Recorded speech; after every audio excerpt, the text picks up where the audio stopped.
j'ai médité depuis, enfin j'ai médité, je pense que c'est vraiment le Seigneur qui m'a réveillé sur ce sujet-là. Je partageais la parole à David sur, on étudie l'évangile de Jean et on était au chapitre 8. Pendant que je lui partageais chapitre 8, j'ai vraiment été saisi et j'ai médité sur ce qu'était la lumière de Jésus. Et tous, on est d'accord de dire que voilà, Christ est la lumière du monde, Christ nous éclaire, etc. Mais je trouve qu'on néglige trop un des aspects de la lumière. Et c'est pour ça que je fais un lien avec la solitude. C'est que la lumière nous montre aussi tel que nous sommes. Elle n'est pas seulement un endroit pour nous conduire vers lui. Elle est aussi là, cette lumière, pour nous révéler les choses qu'on ne veut pas lui montrer. Vous êtes dans une pièce, il fait noir, il fait nuit. On peut avoir des peurs, mais parfois le noir nous rassure, contrairement à ce qu'on pense. Parce que, on ne voit pas qui nous sommes. D'accord? Quand on met la lumière, que vous le vouliez ou non, ça se voit. Vous ne pouvez plus vous cacher. J'ai travaillé en collaboration il y a très longtemps quand je travaillais pour une société qui était spécialisée sur tout ce qui était protection par rapport à la lumière, etc. Et j'ai travaillé avec Philips Lighting. Philips, ils ne font pas que des ampoules, ils font aussi des systèmes d'éclairage pour les hôpitaux, des choses très étudiées. Et un jour, je suis allé dans leur siège social à Suresnes et au dernier étage, ils ont ce qu'on appelle une salle blanche. Et c'est très particulier cette salle parce qu'en fait, tout est éclairé, mais d'une manière où vous n'avez plus de repères. Enfin, c'est un peu bizarre. Et en fait, il n'y a aucune ombre. Et c'est là où j'ai remarqué que quand on met la lumière dans une pièce, dans notre maison, oui, c'est éclairé, mais il y a toujours un peu d'ombre. On n'a pas sur le marché, en tout cas pour les maisons, des lumières qui vous permettent, et heureusement parce que ça serait difficile à supporter, d'avoir des lumières qui éclairent toute la surface dans son intégralité avec le même taux de luminosité.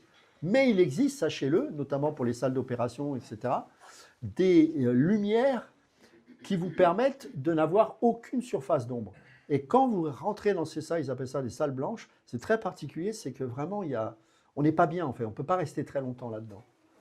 Et je pensais à la lumière de Christ, alors c'est une lumière qui est glorieuse, c'est une lumière qui éblouit, c'est une lumière quand les prophètes voient l'apparition du Père avec toute sa splendeur, effectivement ils sont émerveillés, mais en même temps ils sont aveuglés parce que c'est la lumière de Dieu, c'est puissant. Mais je crois qu'on peut faire une analogie avec la lumière qui existe dans certaines salles et qui évite qu'il y ait une surface d'ombre. C'est que cette lumière éclaire tous les recoins de notre vie. Toutes les petites crevasses intérieures qui sont dans nos cœurs et on enfouit des choses comme ça. Là. Et je crois que c'est pas ce que Dieu veut. Dieu veut nous éclairer, mais d'abord Dieu veut nous délivrer. Mais pour nous délivrer, il faut d'abord qu'il y ait la lumière. Et c'est pour ça que je suis toujours sceptique quand je vois des gens qui prient pour les délivrances, pour des réveils, où il y ait des miracles, etc. Parce que ça, c'est la surface des choses. Mais le réveil, c'est pas ça. Sinon, on ferait Jésus menteur quand il dit que dans Matthieu 7, certains s'approchent de lui en disant « Mais nous avons fait des miracles, entendons. » Retirez-vous de moi, vous qui commettez l'iniquité. Et ensuite m'est venue cette réflexion, comme si le Seigneur me ramenait dans le livre des Actes, là où tout commence finalement.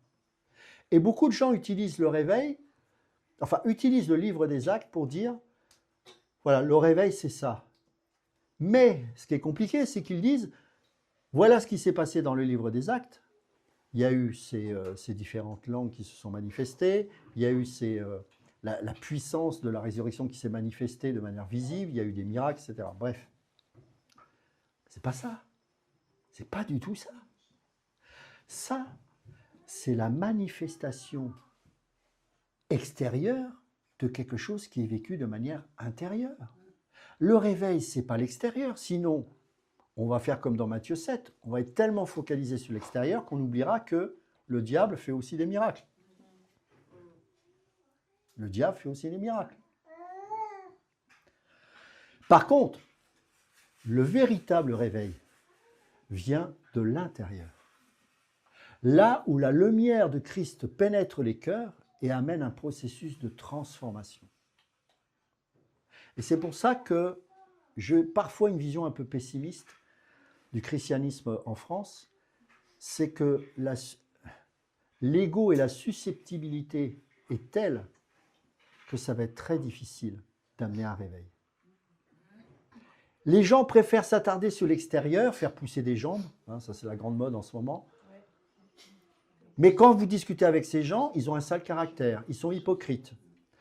Je peux même vous dire que je connais un évangéliste, je ne citerai pas le nom parce que la plupart vous le connaissez, qui a vécu avec une femme qui était encore mariée et qui priait dans les rues. Il est même venu un jour ici pour prier pour les jambes.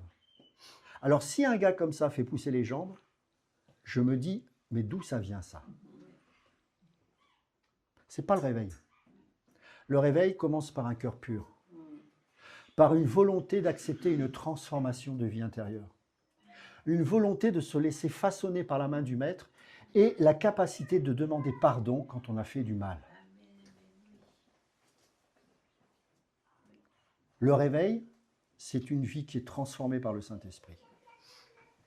Je ne dis pas que je ne crois pas aux manifestations de toutes ces choses-là. Bien évidemment que j'y crois. Quand elles viennent de Dieu, bien évidemment. Mais ce n'est pas ça qui est important. Et quand vous regardez l'Église des Actes, on va le prendre, vous allez voir quelque chose d'étonnant. Moi, ce n'est pas le discours de Pierre qui m'impressionne, même s'il est extraordinaire. C'est juste avant la venue du Saint-Esprit, avant la Pentecôte. Actes chapitre 1.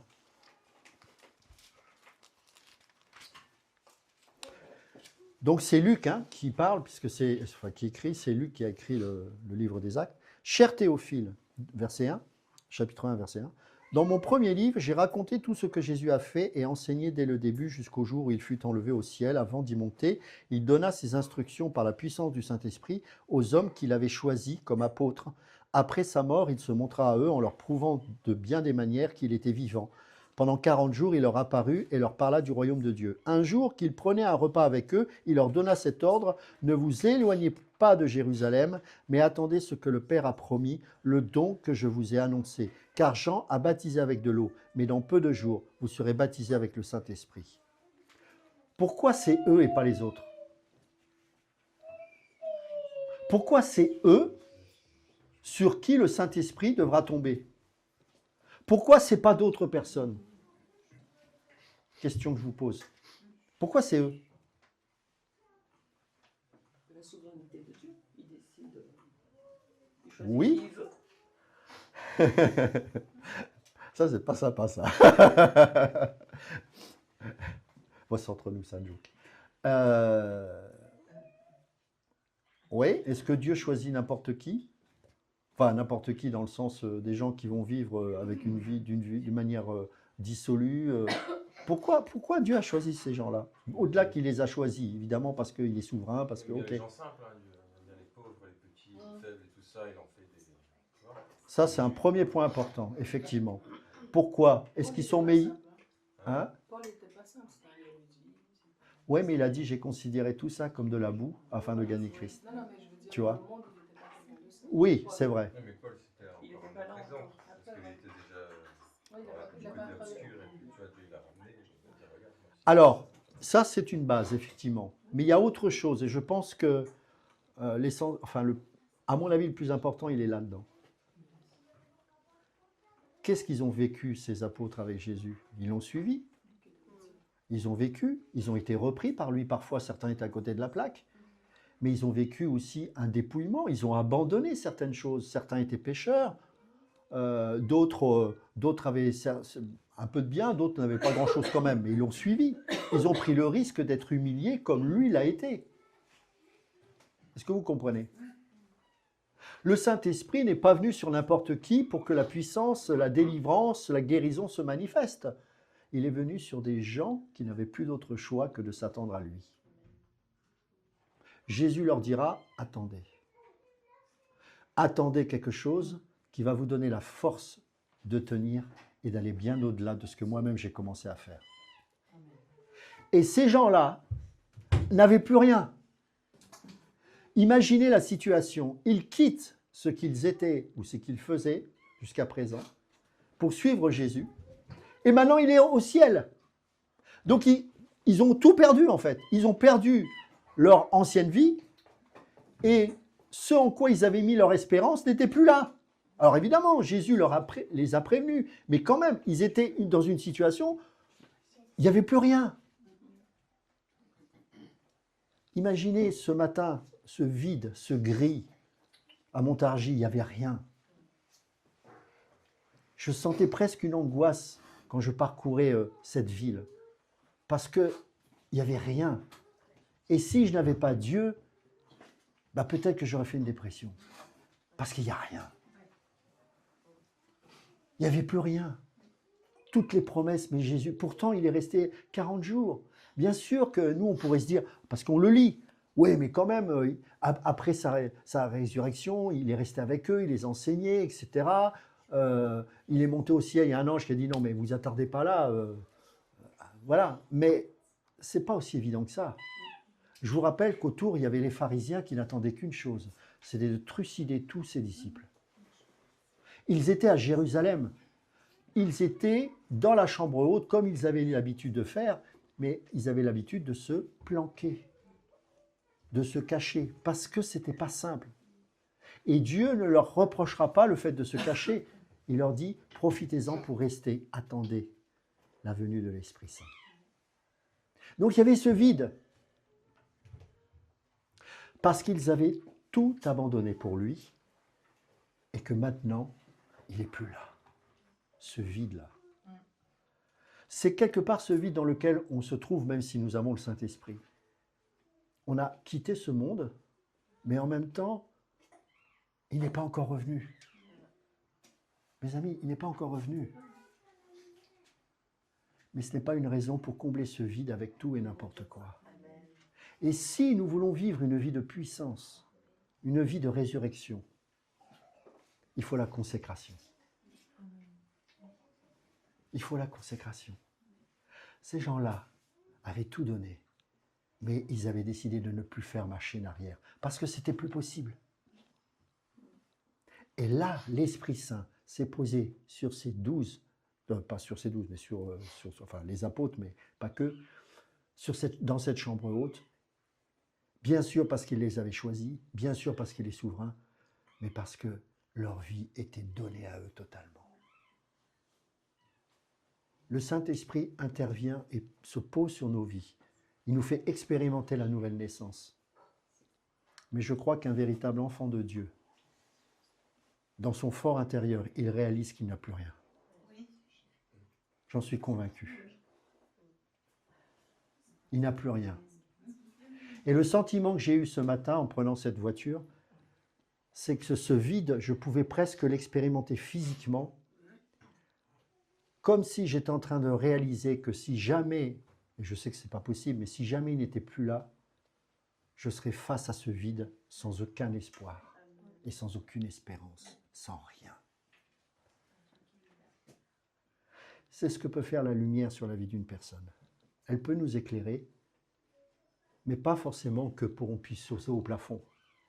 Juste pour nous montrer que, regarde, si je ne suis pas là, le sens de ta vie, rien. Parfois, on peut se vanter de bien élever ses enfants, de leur donner des beaux métiers, d'avoir une épouse formidable, d'avoir acheté des maisons. Mais ce matin-là, avant de venir au culte, j'ai réalisé une chose. En fait, je n'ai rien. Et s'il se retirait de ma vie, eh bien, j'ai ressenti un petit peu ce que ma vie serait sans lui ce matin, avant de venir ici. Et là, j'ai réalisé que j'ai besoin de lui. J'ai besoin de lui. Et cette lumière, c'est aussi un des aspects de sa présence, de nous faire réaliser qu'il est vital pour nous de le connaître. Il est vital pour nous de le connaître. Et je voudrais vous partager le fait qu'il y a un lien entre la lumière qui est Christ et le fait de ne plus vivre pour soi. Surtout que nous sommes maintenant tous, et je dis bien tous sans exception, disciples de Christ. En fait, le lien, c'est le fait de ne plus vivre pour soi quand on est disciple de Christ. Tout l'Évangile nous parle de ça. Il touche au cœur même de ce que signifie suivre Jésus. Rappelez-vous dans Jean chapitre 8, verset 12. « Je suis la lumière du monde. Celui qui me suit ne marchera pas dans les ténèbres, mais il aura la lumière de la vie. Il y a dans ce texte de Jean 8 quelque chose de particulier parce que dans Jean chapitre 7, on voit que Jésus va à la fête des tabernacles, ou ce qu'on appelle la fête des huttes. C'est la fête qui commémore l'exode du peuple juif, enfin la libération de l'Égypte, et le fait qu'ils ont vécu dans des tentes pendant ces 40 années dans le désert. Et ensuite intervient le passage de la femme adultère qui est exposée devant Jésus. Vous vous souvenez de cela? Alors il faut savoir que ce passage n'existe pas dans les textes les plus anciens. De la fin du chapitre 7 jusqu'au chapitre 8, verset 12, toute l'histoire de la femme adultère n'existe pas. Et dans d'autres écrits un peu plus récents, ce passage apparaît dans l'évangile de Luc notamment. Pourquoi je vous dis ça? C'est qu'en fait, le véritable ordre, c'est chapitre 7, lorsque Jésus fait la fête des huttes et qu'il dit justement qu'il est le Messie. Et ensuite, on arrive directement au chapitre 8, verset 1, mais sans le passage de la fameuse femme adultère, où là, il se dit être la lumière du monde. Donc ça veut dire qu'il y a une suite logique. Ça ne veut pas dire que l'histoire de la femme adultère n'a pas existé. C'est qu'on l'a mis là parce que voilà, dans certaines versions plus récentes, il s'est trouvé là. Mais je crois que ce n'était pas le bon ordre. Et quand vous regardez bien la suite, c'est beaucoup plus logique comme ça. Quand vous arrêtez au Jean chapitre 7, au verset par exemple verset 52, et que vous reprenez ensuite au verset Jean chapitre 8, verset 12, vous voyez qu'il y a une suite en fait. Pourquoi? Parce que quand Jésus enseigne, en fait, il utilise toutes les fêtes rituelles des Juifs. Quand il va dans le temple, il utilise la fête, une fête qui est commémorée dans le temple pour enseigner. Là, dans la fête des tentes, vous savez qu'à un moment donné, le dernier jour, il y a le peuple qui fait une procession jusqu'aux sources de Siloé. Le prêtre, à ce moment-là, il prend une jarre, il la remplit d'eau, et ensuite, ils vont au temple. Le prêtre vient avec cette source d'eau sur l'autel et il verse au sol l'eau. Et ça préfigure Ézéchiel 47 ou Zacharie 14. Vous savez, le moment où l'eau sort du temple et nous inonde tous dans Ézéchiel 47. Et donc, ce symbolisme-là était très présent à la fin de la fête des tabernacles. Et c'est là où il dit, dans Jean chapitre 7, « Des fleuves d'eau vive couleront de mon sein ». Donc, il est en train de leur montrer en rapport avec cette fête-là, que cette eau-là qui va remplir le temple et qui va jaillir dans le monde, c'est lui. C'est lui. Ensuite, dans cette cour du temple, pendant la fête des tabernacles, on met 2 candélabres. C'est des gros chandeliers qui nous parlent de la lumière. Et c'est là, dans la cour, que Jésus dit « Je suis la lumière du monde ». Vous voyez le pédagogue qu'il est? Et là, il est en train de leur montrer « Vous n'êtes pas éclairés. Tout ce que vous faites là, vous n'en comprenez pas le sens. Parce que moi, je suis en train de vous éclairer sur le sens de ce que vous êtes en train de faire. Je suis cette eau qui va vous abreuver pour l'éternité et vous n'aurez plus jamais soif. Je suis cette lumière qui va vous éclairer et qui va transformer votre vie, mais qui mettra le doigt parfois là où ça fait mal. Parce que celui qui suit cette lumière la suit en dehors de lui-même. Je suis la lumière du monde, celui qui me suit ne marchera pas dans les ténèbres, mais il aura la lumière de la vie. Vous savez ce que ça veut dire? C'est-à-dire, si vous ne voulez pas marcher dans les ténèbres, il ne faut pas vivre pour soi. Parce que les ténèbres, c'est l'ego, c'est le moi, c'est l'envie, c'est le désir, c'est œil pour œil, dent pour dent, c'est la violence, c'est la colère, c'est le manque d'amour. Ce sont les ténèbres. Et c'est ce qu'il y a dans notre cœur. C'est pour ça que Paul dira, ce n'est plus moi qui vis, c'est Christ qui vit en moi. Ma vie présente dans la chair, je la vis dans la foi au Fils de Dieu qui m'a aimé et qui s'est livré lui-même pour moi. Il a compris qu'en lui, il n'y avait que ténèbres et que le seul moyen d'être éclairé au travers de cette lumière, c'est ne plus regarder à son ego, mais à regarder à Christ, de suivre cette lumière. Et il le dira aussi dans Luc chapitre 9, versets 23 et 24, ou Matthieu 16, 24 et 25, si quelqu'un veut venir après moi, qu'il renonce à lui-même. C'est-à-dire que suivre cette lumière demande le renoncement. On ne peut pas venir à Christ, on ne peut pas suivre le Christ avec ses bagages. C'est trop lourd. Il n'y a aucune sécurité charnelle quand on suit Jésus. C'est impossible. Ne viens pas avec ton métier, ne viens pas avec tes compétences, ne viens pas avec tes capacités. Viens. C'est tout. Suis-le. Renonce à ce que tu es, ou ce que tu crois être. Renonce à ce que tu fais soi-disant pour Dieu. Suis-le et tu verras. Mais ça demande un renoncement. Comme il est dit ici, si quelqu'un veut venir après moi, qu'il renonce à lui-même, qu'il se charge de sa croix chaque jour et qu'il me suive. Car celui qui voudra sauver sa vie la perdra. On se perd à préserver sa vie. On se perd à soigner son ego. On se perd à se justifier sans cesse de notre péché alors que le Seigneur nous demande simplement de nous repentir. Et on se perd à vouloir donner des raisons à tout ce que nous faisons alors que nous savons au plus profond de nous-mêmes que la lumière de Christ est en train de mettre l'accent sur quelque chose qui doit nous amener à la repentance. Et tant que nous n'accepterons pas le brisement intérieur, il n'y aura pas de réveil. Et sans ça, toute manifestation extérieure, soi-disant liée au miracle de Dieu, n'est pas de Dieu. Il ne peut rien sortir de mauvais d'un cœur bon. Donc et il ne peut rien sortir d'exceptionnellement beau d'un cœur mauvais. Donc si vous voyez des miracles qui sortent d'un cœur mauvais, posez-vous les questions. D'où vient ce miracle? D'où vient ce miracle?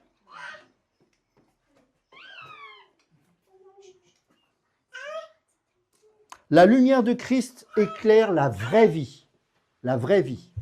Sans lui, l'être humain vit dans les ténèbres spirituelles, centré sur soi, sur ses désirs, sa gloire personnelle, sa survie, son confort, son image. C'est une existence obscure, même si elle paraît brillante extérieurement. Beaucoup de gens disent « Ouais, mais l'argent, ça aide quand même. Ça aide rien du tout. J'ai rien contre l'argent, je vais pas cracher sur l'argent. Déjà, ça nous sert à manger. Mais ce n'est pas l'argent qui nous aide à manger, c'est Dieu. C'est Dieu. Avant, il n'y avait pas de billets. Avant, c'était des échanges, du troc. Avant, il y avait des minerais. Donc, un billet, ça se brûle. Regardez l'argent. Regardez l'inflation aujourd'hui. C'est pas fini. Hein. C'est pas fini. Hein. Si le PP3 est voté, sachez qu'on va avoir encore le double d'augmentation d'énergie. Le coût de l'énergie va doubler encore. Le but, c'est de nous mettre à genoux. Donc c'est simple, ne cherchez pas, c'est fait pour ça. Mais quelle va être notre attitude face à ça? Si nous croyons que c'est l'argent qui va nous aider, qu'est-ce qu'on va être amené à faire pour ça? Ça va être terrible. Mais si on fait confiance à Dieu, il est capable de nous nourrir comme il a nourri Élie avec des corbeaux. Mais pour vivre ça, il faut avoir un cœur pur. Un cœur qui a soif d'être remis en question, d'accepter que la lumière de Christ illumine notre vie pour que nous puissions sortir de cet ego, pour que nous puissions sortir de ce surmoi, moi je souffre, moi on m'a fait mal, moi je ne peux pas pardonner. Vous savez qu'avec une attitude pareille, parfois on passe à côté du réveil. On passe à côté du réveil. Je vais vous donner un cas très concret qui nous concerne ici. Vous savez que j'ai demandé de prier pour ce couple qui vit des événements particuliers. Et pendant que je priais, le Seigneur me disait « Est-ce que tu sais que je peux utiliser ça pour un réveil ?» J'étais en train de comprendre que ce n'est pas sortir dans les rues qui va amener un réveil, même si je crois qu'on doit évangéliser. Mais le monde nous regarde au travers peut-être de cette chose qui est en train de se produire. Je ne peux pas rentrer dans les détails parce que c'est filmé. Et si on expérimentait un pardon, quelque chose qui va choquer les médias, qui va choquer le monde, qui va choquer la ville de Montargis, qui va choquer les élus avec leurs mauvaises intentions. Et là, face à un pardon, qu'est-ce qu'ils vont pouvoir faire? Et moi, je crois que ça peut amener un réveil à Montargis. Et là, j'étais pris par le Seigneur dans un défi. Il me dit, mais tu peux prier pour le réveil tant que tu veux, mais si vous n'êtes pas capable de pardonner aux gens du monde qui vous ont fait du mal, comment veux-tu que j'intervienne? Parce que vous êtes les garants du royaume de Dieu, je vous ai confié les clés. Satan est lié. Donc, ce n'est pas une question d'obstacle diabolique. Pardonne, aime, espère, sert, donne. Waouh! C'est pour ça qu'il n'y a pas de réveil. Je ne dis pas que parce que vous allez faire ça, ça y est, hein, tout Montargis va se transformer. Mais ça commence par là. Parfois, on prie pour nos familles qui sont récalcitrantes. Ah, elles ne viennent pas au Seigneur. Mais est-ce qu'il n'y a pas des choses que nous devons régler dans nos familles? Un pardon à un papa, ou une maman, ou à un frère, une sœur, ou un cousin. Je dis n'importe quoi, j'en sais rien, mais ça doit passer par nous. Eux, ils ne sont pas éclairés, c'est nous. On ne peut pas demander à eux d'être éclairés sur quelque chose alors qu'ils sont dans les ténèbres. Mais nous qui sommes censés être dans la lumière, c'est aussi pour nous que cette lumière nous responsabilise et agit, pour que nous puissions nous remettre en question et dire, mais peut-être qu'il ne se passe rien parce qu'il y a des choses que je dois régler et que je ne le règle pas. Après, si les gens, eux, ne changent pas, ce n'est pas ton souci. Mais donne une chance, entre guillemets, à cette lumière de s'étendre. Imaginez si Jésus n'avait pas accepté son sort. On ne serait pas sauvé. Il a accepté de perdre en apparence. Il a accepté de souffrir. Lui, le roi des rois et le seigneur des seigneurs, qui aurait pu se dire, bon, maintenant on arrête, terminé, je règle tout, consumé. Et on ne serait plus là. Et il nous a donné son esprit. C'est-à-dire cette capacité à dire dans l'épreuve, Père, pardonne-leur car ils ne savent ce qu'ils font. Le pardon, ce n'est pas un geste, c'est une puissance.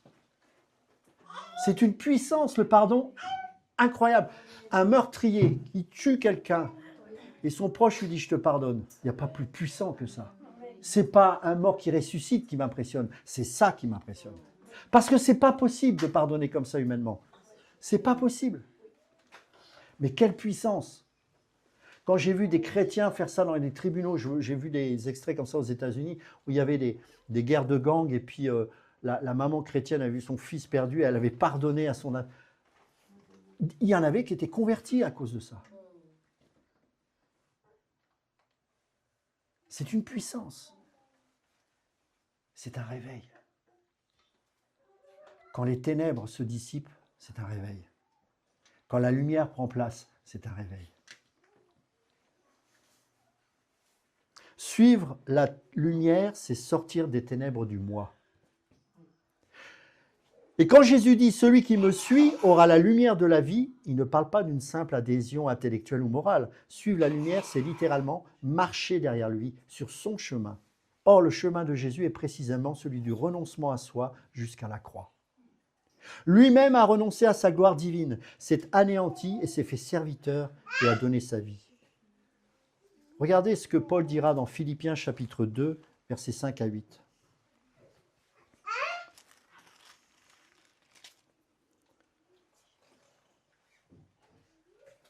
Ayez en vous les sentiments qui viennent de Jésus-Christ. Ayez en vous les... qui viennent d'où? Pas jouer aux chrétiens, pas être religieux, de revêtir les sentiments. C'est-à-dire que les sentiments de Jésus, c'est un vêtement que l'on se saisit et que l'on manifeste. C'est-à-dire que c'est quelque chose qui est extérieur à nous-mêmes. Regardez.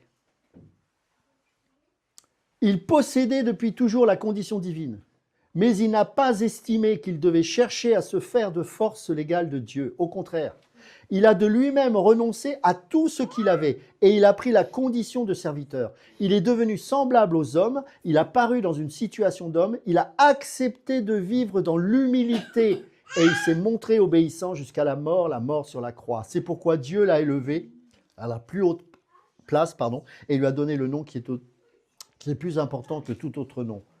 Afin que par respect pour le nom de Jésus, tous les êtres qui se trouvent dans les cieux, sur la terre et sous la terre se mettent à genoux, que tous proclament que Jésus-Christ est le Seigneur à la gloire de Dieu le Père. Vous voyez? Et la conséquence de cela, c'est beau ça, hein? Moi, ce que j'aime, Paul, c'est qu'il explique qu'il fait de la belle théologie. Là, c'est une belle doxologie. Doxologie, c'est une louange à Dieu. Et en fait, après, maintenant, pratique. Et là, travaillez à votre salut avec crainte et tremblement. Car Dieu agit continuellement parmi vous. Car Dieu agit continuellement parmi vous. Pour vous rendre capable de vouloir et d'accomplir ce qui est conforme à son propre plan. Faites tout sans plainte, ni discussion, afin que soyez innocents et purs, des enfants de Dieu sans défaut, au milieu des gens malhonnêtes et mauvais de ce monde. Vous devez briller parmi eux comme les étoiles dans le ciel, en leur présentant le message de vie. Eh bien, cette traduction. Si vous agissez ainsi, je pourrai être fier de vous au jour du Christ. Ce sera en effet la preuve que tout mon travail et tous mes efforts n'ont pas été inutiles.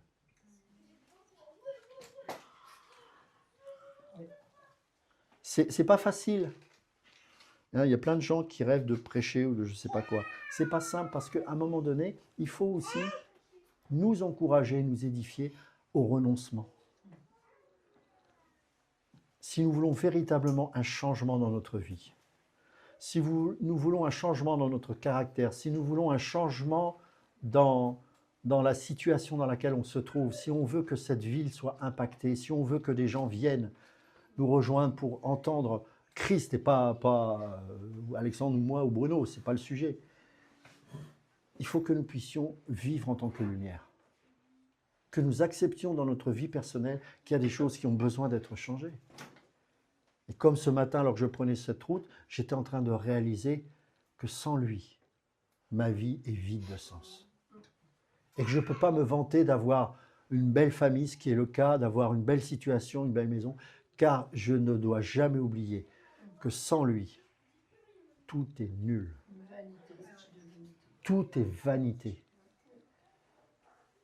Et ça ne me désespère pas, mes amis. Ça me met la joie dans mon cœur.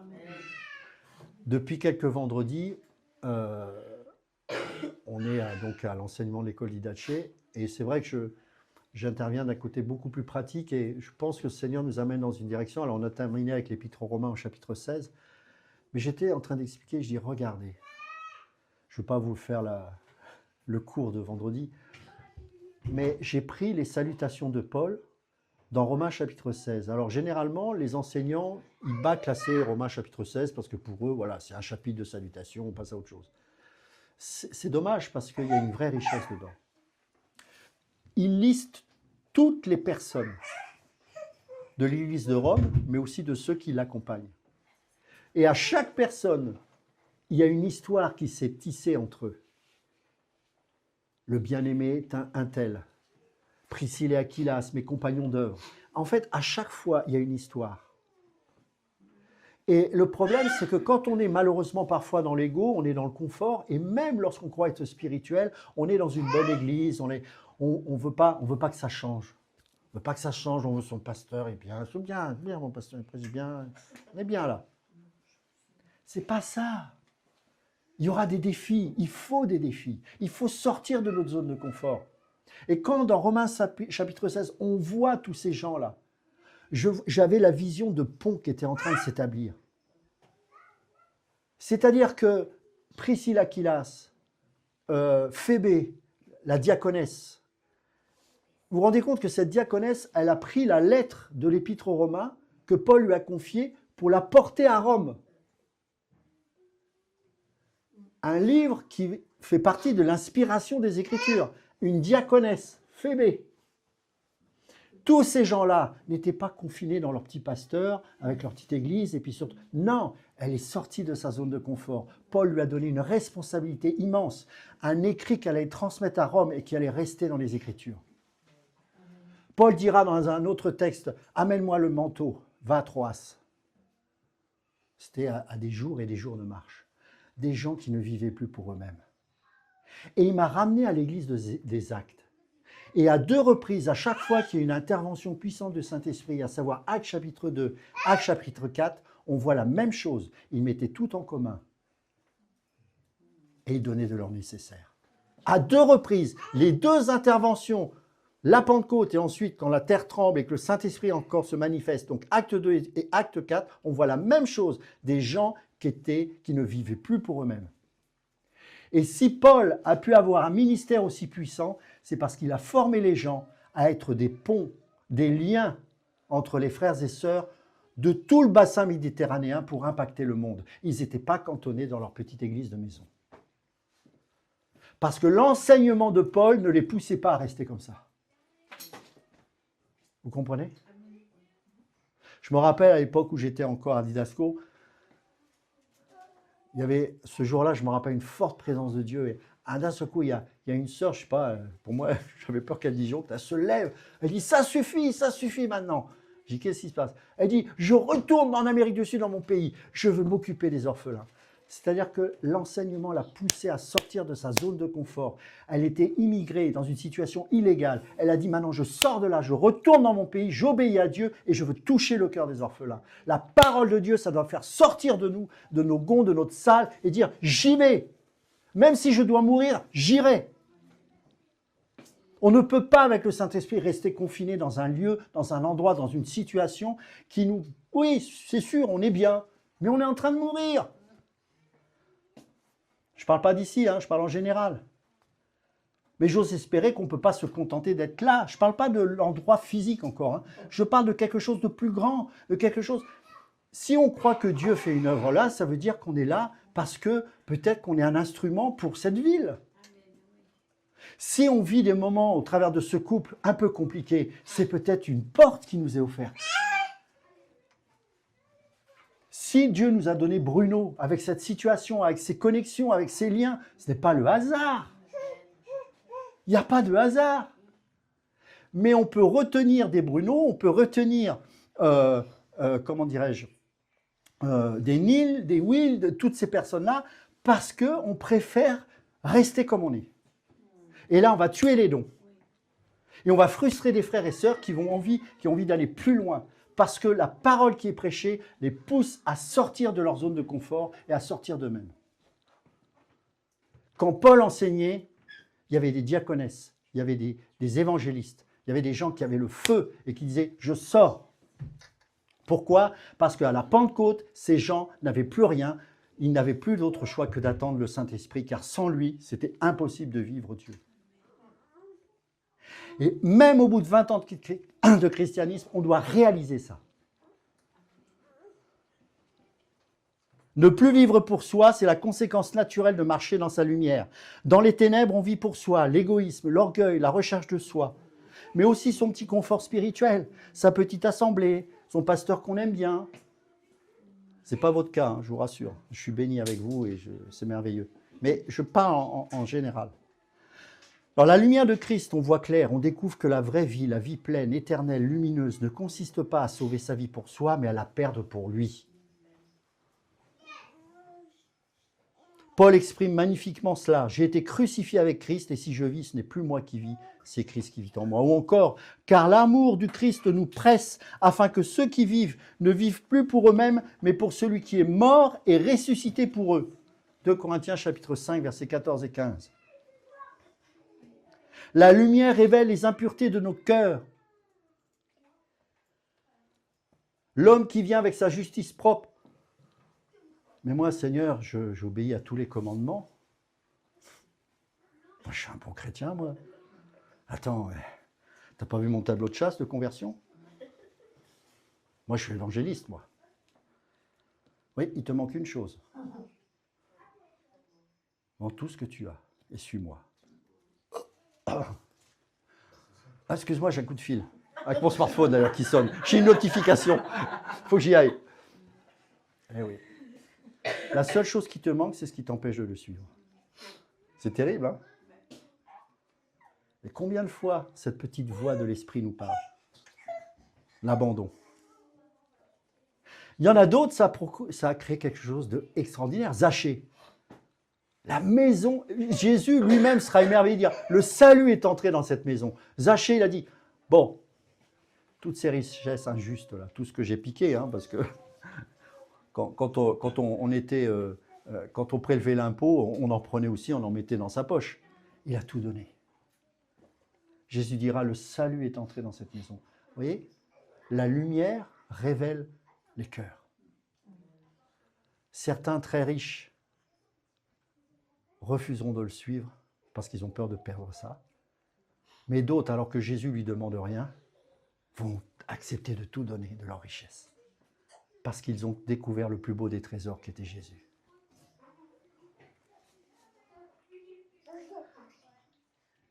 La lumière qu'est Christ révèle que vivre pour soi est une illusion mortelle. On croit vivre, mais on est mort.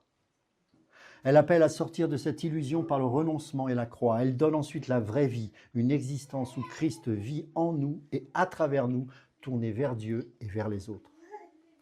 Être disciple, c'est donc laisser la lumière de Christ exposer notre moi, le crucifier avec lui. Maintenant que la lumière m'a montré le moi qui était là et qui résiste tant, j'accepte qu'il soit amené à la croix avec Christ et qu'il meure. J'accepte. Je fais ce chemin de croix. Le mien, pas celui du Seigneur, pas celui de ma sœur, le mien, j'y vais. Vas-y, crucifie. Parce que c'est une illusion de croire qu'en vivant pour moi-même, je serai heureux. C'est faux. Parce qu'un élu de Dieu ne sera jamais heureux dans la chair. Jamais. Il faut y aller sur ce chemin-là. Être disciple, c'est donc laisser la lumière de Christ, exposer notre moi, le crucifier avec lui et nous faire vivre en lui et pour lui. Ce qui est paradoxalement la seule façon de vraiment trouver la vie. De trouver la vie, la liberté et bien sûr la plénitude. Et maintenant, je voudrais venir à la deuxième et dernière partie de mon message. Maintenant, on sait ce que la lumière révèle aussi dans nos vies. On a vu que le renoncement à soi nous permet de vivre et d'expérimenter cette lumière. Mais le lien doit être fait dans le fait de ne plus vivre pour soi et d'être au service des autres. Le but de mourir à soi-même, ce n'est pas quelque chose de morbide. C'est pour vivre pour les autres. Si je vis dans ma justice propre, j'ai l'impression peut-être parfois, avec des qualités qui sont inhérentes en moi, faire du bien aux autres, par une sagesse naturelle, intellectuelle, par une haute moralité, par une capacité à donner malgré tout, parce que naturellement j'étais doté de ces capacités-là. Mais ce n'est pas ça, servir les autres. Servir les autres, comme dit Paul en Philippiens, c'est considérer l'autre comme supérieur à soi-même. Donner, parfois, c'est de l'orgueil. Je donne à celui qui est inférieur à moi. Et je peux parfois donner en montrant ma position de supériorité. Mais celui qui est mort à lui-même considère l'autre comme supérieur à lui-même. Tu ne peux donner qu'en t'abaissant. Parce que lorsque tu t'abaisses en donnant à l'autre, tu ne revendiqueras jamais rien. C'est impossible. C'est impossible. Je te rassure. Enfin, c'est pas rassurant, mais c'est impossible. Mais, non, tu peux t'exprimer, il n'y a pas de souci. C'est impossible. Mais Dieu nous amène sur ce chemin-là. Des fois, la bonne nouvelle en fait dans l'histoire, parce que tu te perds, tu t'abandonnes à toi, j'y viens. Je te rassure, il y a une bonne nouvelle à la fin. Tu n'existes pas en fait dans l'histoire. Si tu existes. En fait, ce qu'il faut comprendre, c'est par exemple, quand Paul il dit ce n'est plus moi qui vis, c'est Christ qui vit en moi. Bon, j'ai déjà dit plusieurs fois, mais ce n'est plus moi, c'est en fait, quand il est dit ce n'est plus moi, c'est pas ta personne en fait. Le problème, c'est la traduction en français, c'est comme ça.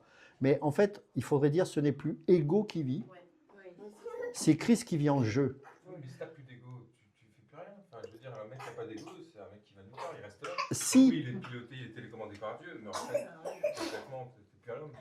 Si, parce que le jeu ici, c'est ta personnalité. Et ça, il la respecte. Si, il te la respecte. L'ego, en fait, c'est parce que Tu n'as pas la bonne définition de l'ego. L'ego, c'est ce qui veut prendre le dessus pour régler les comptes, par exemple. Ou lorsque tu veux y arriver à tout prix et puis tu penses que tu es obligé d'écraser les autres pour y arriver parce que moi, j'estime que j'ai droit, j'ai ceci. Tu vois, ça, c'est l'ego. C'est la partie qui n'est pas bonne. Mais ta personnalité, Dieu a créé plein de personnalités différentes. C'est ce qui fait la richesse du corps. Moi, ce serait triste de voir que Bruno te ressemble et que toi, tu ressembles à Mick. Ça, c'est triste, ça. Non, vous avez tous, c'est ce qui fait partie de la richesse du corps de Christ. Mais par contre, l'ego, il a besoin d'être traité. C'est le moi qui revendique sa suprématie sur Dieu. C'est le refus d'accepter Dieu agir dans sa vie, alors qu'en fait, on sait pertinemment que Dieu veut le meilleur pour nous. Et s'il crucifie l'ego, c'est pas pour nous tuer, c'est pour nous libérer. Le meilleur par rapport à quoi tu dis qu'il veut le meilleur? Quand tu vois tous les apôtres, ils se sont fait un peu massacrer. Donc le meilleur, Ouais. c'est quelle est la définition du meilleur? Quelle est la définition du La meilleur? première Dieu, chose- parce que tout se passe dans la souffrance. La première chose, c'est que d'abord, ta destinée est au ciel. C'est clair, il n'y a rien à tirer de ce monde. Le premier but d'un enfant qui est sauvé, Sinon, le monde, tu sais, tous les anges, ils ont chuté, mais ils n'ont pas que suivi Satan. Il y en a, ils ont dit, viens, on profite, on s'en va, on va. C'est parce que c'est bien. Ce que Dieu il a créé, c'est sympa quand même, tu vois. Là. ah mais tout ce que Dieu a créé est bon. On est bien. Non mais Donc tu peux pas dire que tout est. Il faut s'oublier. Enfin, je sais pas, moi je trouve que ça fait. Sinon, ils en auraient fait, pas si pu tu veux, chuter. tout ce que Dieu a créé est bon. La nature, tout ça. Ce qui a perverti toutes ces choses-là, c'est le péché. Et ce que Dieu veut éradiquer en nous, et aussi si un jour il éradiquera, c'est toutes les conséquences du péché. Et la première chose qui a amené la chute, c'est l'ego. Et ça a été transmis par Satan. C'est-à-dire que quand il était dans il était le numéro 2, hein, Satan. Après Jésus, c'était lui le boss. Donc il gérait la louange et tout. Mais Dieu a dit, j'ai vu l'iniquité se concevoir en toi. C'est-à-dire, moi, avec une telle responsabilité, je peux prendre la place de Dieu. Ça, c'est l'ego. Et ça a été transmis dans l'homme de génération en génération. C'est-à-dire que même si l'homme n'en est pas en apparence à ce désir de se vouloir être Dieu, dès que l'ego se manifeste, c'est qu'il veut se déclarer Dieu. Se déclarer Dieu, c'est être autonome de lui, tout simplement. C'est-à-dire qu'à partir du moment où je n'ai pas besoin de lui, je suis Dieu. C'est se servir soi. Exactement. Ouais, mais il y a quelque chose de. Enfin, je dis pas que. Ouais, je comprends ce que tu dis. Par exemple, on n'aurait pas inventé la médecine si on n'avait pas envie de lutter contre Oui. la volonté de Dieu, entre guillemets. Parce que si lui meurt, bah, c'est la volonté de Dieu. On le laisse là, on s'en fout. Alors que non, on a voulu quand même lutter contre quelque chose. On a bâti des. Tu vois ce que je veux dire? C'est pas. En fait, c'est dans le cœur, c'est pas forcément en apparence. Par exemple, tu peux avoir des médecins. La médecine nous a amené à faire des progrès considérables. Et moi, je crois que Dieu a utilisé ce savoir-là chez l'homme pour faire ces choses et pour faire avancer la société. Il n'y a pas que ça, d'ailleurs. La technologie, il y a quand même des bonnes choses. Il n'y a pas que des mauvaises choses. L'ego, c'est pas ça. L'ego, c'est ce qui te motive à faire les choses. Tu peux être un grand médecin et être une pourriture. Ça, c'est l'ego. Et tu peux pas te dire, oui, mais tu as vu les œuvres que j'ai faites. Regarde le nombre de gens qui sont déçus par des Martin Luther, par ouais, mais tu as vu Luther ou Calvin, il a amené presque au bûcher Michel Servet. Bah, si tu es déçu d'un homme, c'est que peut-être tu étais idolâtre de cet homme. Le seul homme parfait, c'est Jésus. On oublie qu'on a tous une part de ténèbres en nous, et malheureusement, lorsqu'elle se manifeste, c'est quelque part prendre la place de Dieu et dire, moi, je juge que. Donc, tu ne peux pas te réfugier derrière les bonnes œuvres. On ne peut pas se réfugier derrière le fait que Calvin, par exemple, a fait des choses super. Oui, mais ça n'enlève rien le fait que cet acte qu'il a fait envers Michel Servet est mal. Tu ne peux pas te revendiquer, sous prétexte que tu as été un bon médecin, tolérer le fait que tu sois un meurtrier, par exemple. Il y a des gens qui se justifient, oui, mais moi j'ai fait tellement de bien. Hein, on a quelqu'un qui était presque idolâtré en France et qui faisait du bien envers les pauvres. On a perçu que c'était un prédateur sexuel terrible. Et on ne peut pas justifier le fait qu'il ait fait de belles œuvres sous prétexte qu'il a fait qu'on peut pardonner tout ce qu'il a fait. Non, c'est condamnable. Tu vois, et en fait, c'est ça l'ego. C'est pas le fait de dire je fais les choses. On fait tous des choses. J'espère qu'on en fait des œuvres que Dieu nous a demandé de faire. Et c'est pas que des choses dites spirituelles, tu vois. Mais c'est dans le cœur, cet ego, être indépendant. Et c'est très subtil. Tu peux être un beau religieux, un beau pasteur et être hyper indépendant. Parce que tu crois qu'au bout d'un moment, ça vient de toi. Et ça, c'est le principe de Lucifer. C'est le principe. Jonas, en fait, la volonté de Dieu, c'était pas vraiment son problème. C'est que Dieu l'a forcé un peu à y aller. Mais il y a des gens comme ça. Moi, Team Jonas. Jonas, c'est différent.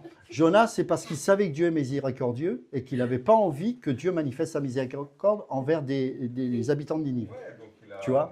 Mais enfin, c'est un problème d'ego, on est d'accord. Donc, en fait, c'est ça, c'est que Dieu veut nous amener à être délivrés de ça. Parce que l'orgueil, enfin, l'ego, c'est notre Dieu. En fait, c'est le Dieu qui veut absolument ressurgir et que Dieu a traité à la croix. C'est pour ça que suivre Christ, c'est renoncer à se déclarer Dieu au travers de la résurrection de l'ego. Tu vois? Alors, tout ça, c'est pour des bonnes choses. C'est pour que nous puissions aimer comme Christ aime. Parce que quand tu aimes quelqu'un sans cet ego, tu aimes librement. C'est-à-dire que tu ne peux plus être déçu si la personne te trahit. Parce que ton ego, il n'y en a plus. Donc tu ne peux pas être blessé si la personne te fait du mal. Tu l'aimes comme Christ. Christ n'est pas blessé quand tu désobéis à Christ. Il est triste parce que le Saint-Esprit s'attriste et tout, mais il ne t'abandonne pas. Il ne va pas dire, bah, puisque c'est comme ça, tu vas en enfer. Non, il te transforme. Il t'amène sur un chemin de repentance, etc. Il continue, il n'abandonne pas avec toi. Eh bien, nous, lorsque l'ego est traité par le Seigneur, quand j'aime Will, je ne vais pas aimer parce qu'il est bien avec moi. Même s'il fait des mauvais, ce n'est pas le cas, mais même s'il fait des choses qui ne sont pas bonnes, je continuerai de l'aimer. Ça, c'est possible que si l'ego est crucifié. Mais non, mais ne cherche pas. Mais par contre, non, mais ce que tu peux faire, c'est dire, Seigneur, aide-moi. Ça commence par là. Parce que le fait de dire que j'y arrive pas, c'est déjà voir que personne n'y arrive. Mais par contre, croire que Dieu peut changer ces choses parce qu'il veut nous les faire vivre, ça c'est possible. Ah, il faut en avoir envie, oui. Ah, ça, c'est autre chose, oui, ça c'est sûr. Oui, il faut en avoir envie, bien évidemment. Mais au-delà de ça, ce qu'il faut que tu comprennes, c'est que ça va t'amener à un niveau de liberté que tu n'as jamais vécu. Pourquoi? La haine te lie. Parce que jour et nuit, même si tu ne te rends pas compte, tu vas penser à ça. Ça peut avoir des conséquences physiques. La plupart des cancers, il a été prouvé que c'est lié à l'amertume et au manque de pardon. Moi, dans ma propre famille, j'ai connu quelqu'un qui a eu un cancer parce qu'il n'a pas pardonné. Ça a créé, dans ton corps, il souffre de ça. Donc, tant qu'on ne capitule pas, on n'est pas libre. Donc en fait, la crucifixion de l'ego, c'est pas méchant, c'est une libération. Parce que quand tu pardonnes, tu peux plus avoir de rancœur. Quand tu pardonnes, tu peux plus avoir de haine. Mais si tu restes attaché à celui qui t'a fait du mal, c'est pas celui qui t'a fait du mal qui souffre, c'est toi. Parce que celui qui t'a fait du mal, lui continue sa vie, il s'en fiche de toi. Mais par contre, toi, tu continues de souffrir injustement d'une situation dont tu n'es pas coupable. Et ça, c'est pas juste. Et c'est pour ça que Jésus il dit, laisse-moi, mon fils, prendre ça dans mes bras. Je prends ces choses, je te l'extirpe. C'est comme une tumeur qu'il enlève, ce gros ego qui demande un règlement de compte. Il dit, moi, je l'ai pris à la croix, c'est réglé ça. Et sois libre. Et quand tu vis ça, tu dors comme un bébé. Tu retrouves une bonne santé. Tu es capable d'aimer et de supporter ce que tu ne supportais pas avant. En fait, tu es libre. Tu vois? C'est pour ça que Dieu n'est pas méchant. Quand je parle de la croix, il ne faut pas le prendre comme un peu les catholiques parfois mystiques. Ah, c'est mon chemin de croix. Non, c'est joyeux, c'est libérateur. C'est-à-dire qu'être libéré de nous-mêmes nous amène à un niveau de liberté que jamais l'homme ne peut vivre sans Dieu. C'est impossible. C'est pour ça que la crucifixion de la chair, c'est libérateur pour nous. Elle a pour but de nous libérer de l'esclavage de l'égocentrisme, parce qu'on en devient esclave. Et si on accepte cette mort à notre place, on ne peut plus vivre logiquement comme si nous étions le centre de tout. Regarde, et ça c'est terrible, j'ai vu ça dans les assemblées où j'étais avant, ou les grandes assemblées. Des fois on perdait du temps dans les relations d'aide, mais c'était terrible. Il y a une personne qui vient et puis... à la fin du culte, je me demande ce qu'elle écoutait dans le message, parce qu'elle faisait... Je ne comprends pas qu'après un message, si l'esprit est là, je ne vois pas pourquoi on ferait la tête après un message. Ça, c'est un truc qui m'a toujours dépassé. Mais bon, admettons. Je vois la personne et puis je dis, mais pourquoi tu fais la tête? C'était bien le message du pasteur. Oh, franchement, je suis vraiment triste, je suis agacé. Pourquoi? Moi, le dimanche matin, ces derniers temps, une sœur dit jamais bonjour. Oh, on en est là, hein. On en est là, hein. Et je dis, mais vous êtes fâché ou je sais pas, va la voir. Mais non, pas du tout. Après, quand je lui ai lui parler, c'est comme si de rien n'était. Mais je n'étais pas venu à l'idée que peut-être elle était dans ses pensées et qu'elle n'avait pas fait attention. Ah oui, peut-être. Bon, enfin, je sais pas, mais là... du coup, la personne, elle n'a pas entendu le message de la matinée parce qu'elle pensait à cette sœur qui lui a pas dit bonjour. Sauf que la sœur qui lui a pas dit bonjour, elle était dans la lune. Non, mais on en est là. Et après, on veut toucher le monde. Ça va être compliqué, hein. Vous voyez ce que je veux dire? Je pense qu'à un moment donné, il faut une prise de conscience. C'est qu'on a besoin d'être libéré de nous-mêmes. Parce que, et on est tous pareils, hein. Cette sœur, je ne la condamne pas, parce que moi aussi, je peux être comme ça, quelqu'un qui ne va pas me dire bonjour, je vais cogiter pendant une journée, mais pourquoi elle ne m'a pas dit bonjour?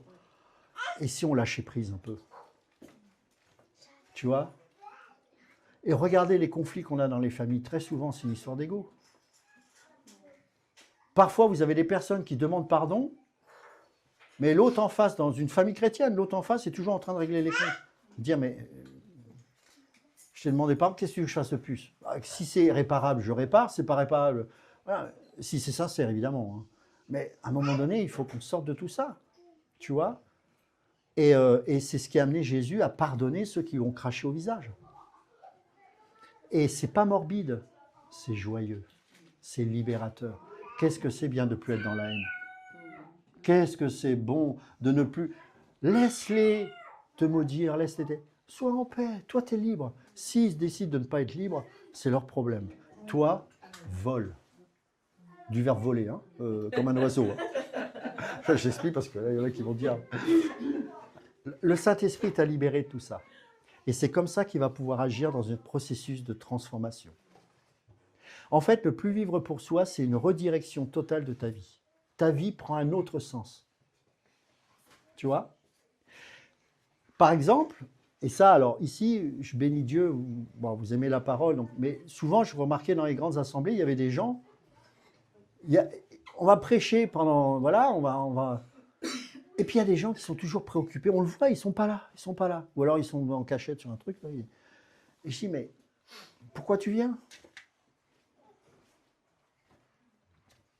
Alors Dieu peut peut-être en une minute commencer à avoir une grâce particulière pour toucher la personne, mais je dis toujours, qu'est-ce qui nous empêche d'être concentrés quand on se retrouve, quand on parle, ou même dans notre vie quotidienne, pourquoi on perd la concentration avec Dieu? Est-ce que vous avez déjà posé la question, pourquoi ça arrive? Parce que d'un seul coup, les préoccupations reviennent. Et l'ego, pops, il ressurgit là, tac, et l'inquiétude arrive. Pip, alors c'est une petite bulle, pouf, pas payer mes impôts, il faut que je paye. Pouf, ah j'ai une amende là, pouf, et pof, pof, puis alors après ça devient, et l'ego, patch, il ressort, ouais mais c'est quand même pas juste, tu nous dis nous sommes maîtres autorités, oui mais les autorités sont méchantes, et blablabla, blabla. L'ego. Oui, ils sont méchants, mais tu ne les changeras pas parce qu'un autre va remplacer un autre. Donc, je ne dis pas qu'il y en a qui sont peut-être un peu mieux, mais c'est les gens du monde. Qu'est-ce que vous voulez que j'y fasse? Mais si je me libère de ça, si j'accepte ce processus de la croix, si je dis Seigneur, que ta volonté soit faite, je suis fatigué de moi-même, je suis fatigué de cet ego, Seigneur, je veux être libre. Libre d'aimer, libre de pardonner, libre de me sanctifier. Eh bien, il va se produire un phénomène extraordinaire qu'on appelle la joie. Une joie profonde, une joie intérieure. Tu peux pleurer et être dans cette joie. C'est-à-dire pleurer d'une souffrance qui est normale, qu'on ne doit pas la renier, mais il y a une joie intérieure parce que tu sais que le Seigneur te libère. Parce que tu sais que tu as une autre espérance. Et là où l'autre intervient, c'est que tu commences à avoir de la compassion pour l'autre parce que tu sais qu'il n'a pas cette espérance. Ou alors tu sais qu'il se dit chrétien ou elle se dit chrétienne, mais qu'elle ne vit pas encore cette liberté que tu es en train de vivre. Et là, la compassion te vient, dire Seigneur, je ne lui en veux pas, libère-la. Mais ça, c'est possible lorsque l'ego est crucifié. En fait, la crucifixion de la chair, c'est une guérison. Hein. C'est une guérison, c'est une délivrance. C'est pas un truc, tiens, je vais te crucifier. Non, c'est pas ça. C'est une véritable... Tu vois, l'iniquité qui est en nous et qui nous vient de Lucifer est extirpée. pour que nous soyons libérés de nous-mêmes. Ils respectent notre caractère. On a notre personnalité. Comme tu as un visage différent de Bruno ou de Yolène. Et au-delà de ton corps, il y a ta personnalité. Et ça, c'est une beauté, ça, c'est une richesse. Mais l'ego, c'est le Dieu, c'est se déclarer Dieu. Et à chaque fois qu'on essaye par nous-mêmes de revendiquer quelque chose, on est Dieu. Et c'est ça la croix, en fait. Alors, on est presque fini. Regarde ce qu'il est dit dans... En fait, comment expliquer ça? C'est un centre de gravité qui se déplace. Voilà, le moi, là, c'est... voilà, tout tourne autour du moi. Et avec la crucifixion de la chair, le centre de gravité se déplace. C'est plus toi, c'est Christ. Et donc, tout ce qui tourne autour de toi, c'est en rapport avec Christ et plus en rapport avec toi. Donc, du coup, tes motivations changent, ta vision de la vie change, tes intérêts changent, ton caractère change, ta façon d'aimer change, et ton entourage et tes proches changent. Tu changes d'univers, tu changes d'amis, tu changes d'expérience, tu changes de métier peut-être parfois. Pourquoi? Parce que le centre de gravité a été déplacé. Ce qui fait que, comme c'est plus toi, les amis ne tournent plus autour de toi, de ton intérêt, de tes choses-là, bonnes ou mauvaises, mais ça reste l'ego. Mais comme c'est Christ maintenant qui est le centre de gravité, ce sera forcément le meilleur. Il va filtrer, hein.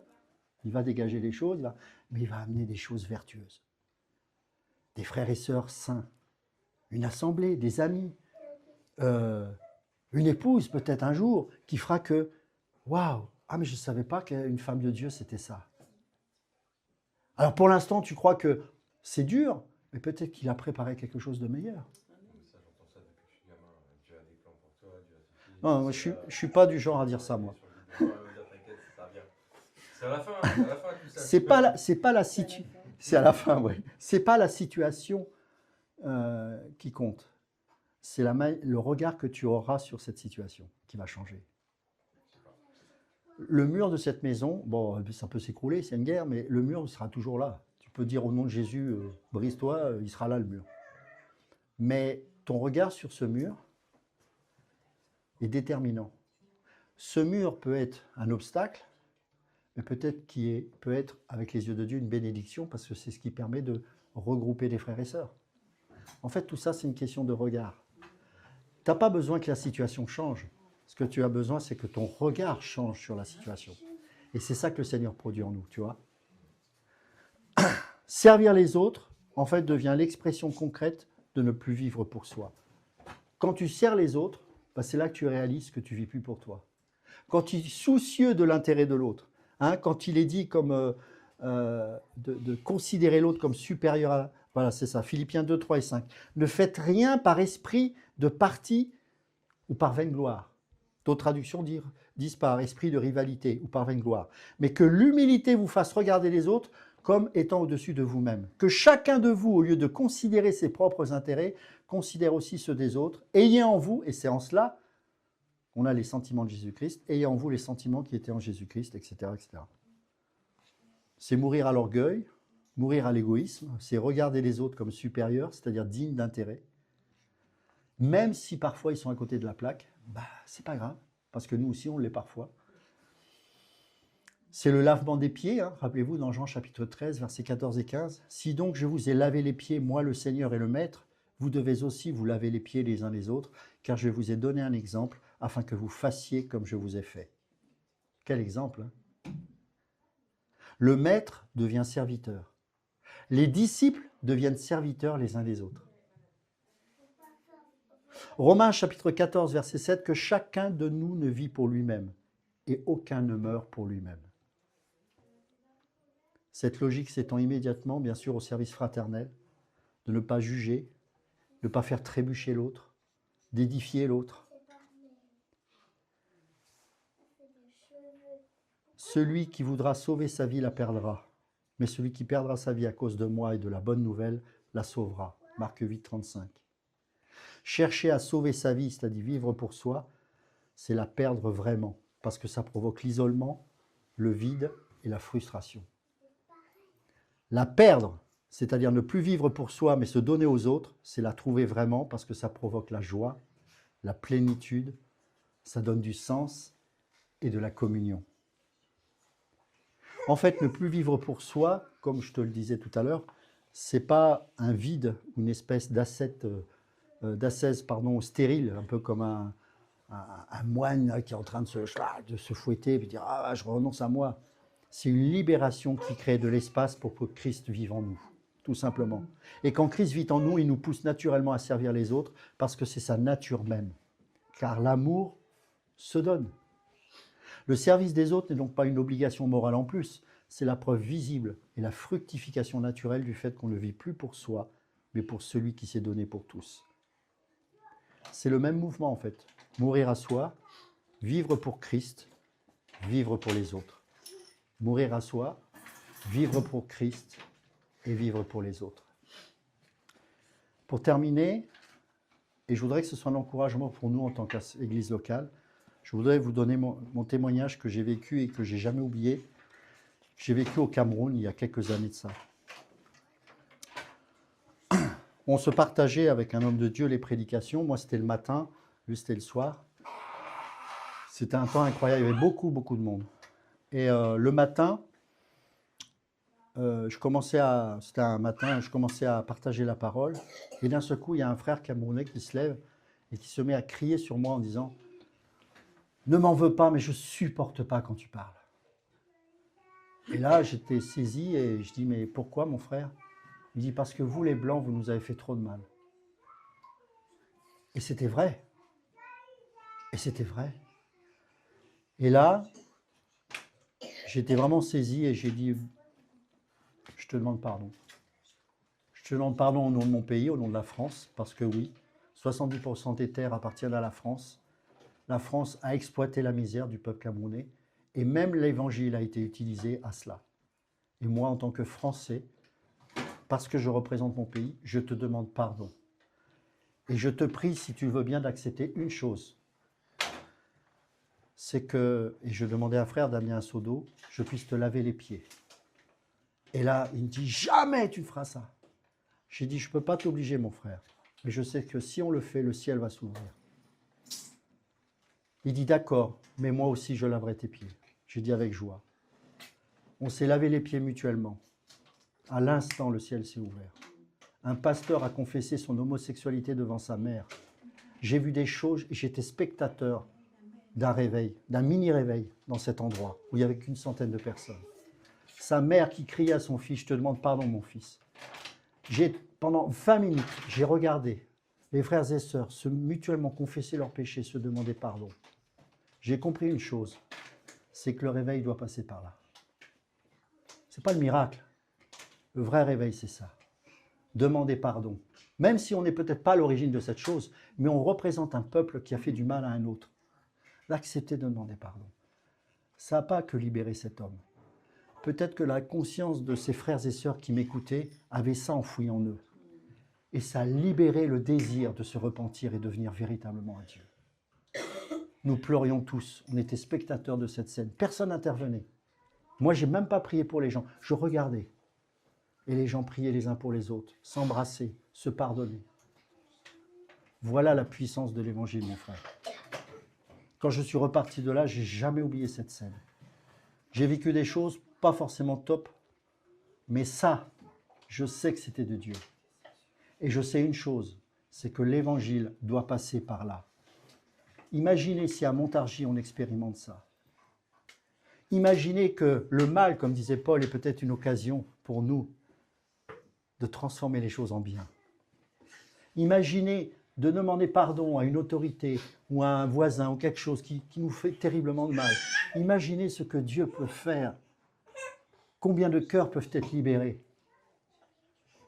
On connaît la motivation de nos politiciens, mais imaginez un seul instant que quelqu'un se tienne devant Dieu véritablement et vive ce qu'il dit.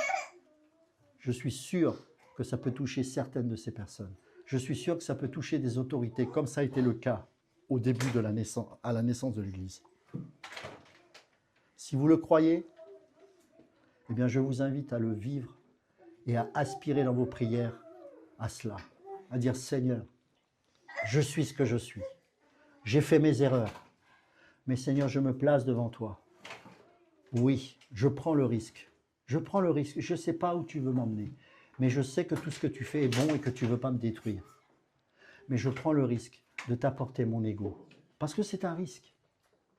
Parce que je vais être libre. Je suis fatigué d'avoir la haine. Je suis fatigué d'avoir des troubles de sommeil parce que j'en veux toujours à ces mêmes personnes qui m'ont fait tant de mal. Je suis fatigué de toutes ces choses. Tu nous dis que tu nous as rendus libres, alors je veux le vivre. Mais maintenant, je comprends que cette liberté passe par le fait de t'apporter mon ego. Je t'apporte mon désir de vengeance. Je t'apporte ma soif de richesse peut-être. Je t'apporte mon désir de vouloir être au-dessus des autres. Je ne sais pas, il y a tellement de choses qui sont issues de l'ego. J'apporte ça devant toi. Et que ta volonté soit faite. Parce que je veux être libre. C'est pour la liberté que Christ nous a affranchis. Mais le moyen d'être libéré, c'est d'être affranchi de l'ego et de la chair. Amen.